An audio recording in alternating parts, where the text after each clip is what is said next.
Usher's Carpool Karaoke. Watch him give James Corden dance lessons and shine his star on the Hollywood Walk of Fame. Care to take a spin with Usher? The 38-year-old R&B singer was the latest celebrity to sit in the passenger seat of James Corden's car as part of Carpool Karaoke, a recurring segment on The Late Late Show. In Tuesday's episode, Corden picked up his pal and asked his favorite question, "Do you mind if we listen to some music?" The answer was obvious and musically appropriate. Of course, yeah.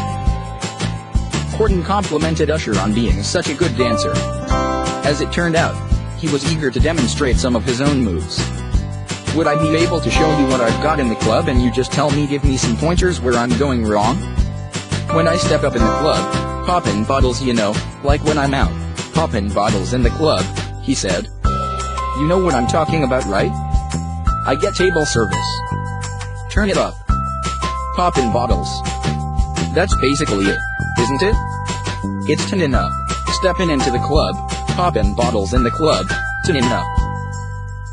With outcasts so fresh and so clean booming from the car's speakers, Usher gave Corden some tips for rolling up in the club.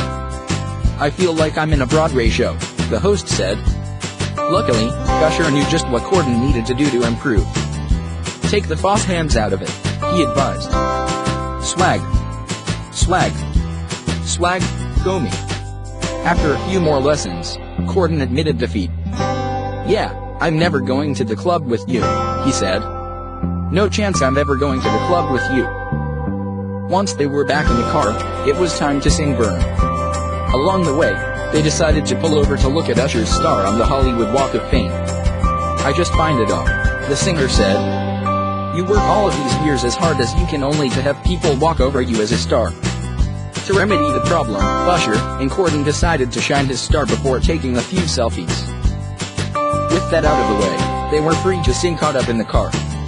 Afterward, Corden asked Usher about becoming a full-on vegan, only to learn that he may not be vegan at all. "I've been trying to stay away from meat. I had some really thin sliced beef yesterday," Usher said. "I've been really focused on being a vegan. I like beef, and I like chicken, but I'm a vegan." Usher said he decided to become a vegan because of his son, a self-proclaimed vegetarian who also eats chicken. "Okay, just so you know, that means you're not a vegan," Corden told Usher, who couldn't help but laugh at himself. "You can't tell people you're a vegan but eat chicken and beef. That's like saying, I don't drink at all, I only drink beer, cider, vodka, and red wine." As the ride rolled on, Usher and Corden sang "I Don't Mind" and debated the message in its lyrics. As OMG began, they hopped out of the car to push a car that had stalled on the street. "We're putting out fires all over the place today," Corden said. After it was over, Usher said, "I had no idea when I got in your car that I would be pushing cars and also cleaning my own star." Watch The Late Late Show with James Corden weeknights at 12:35 a.m. on CBS.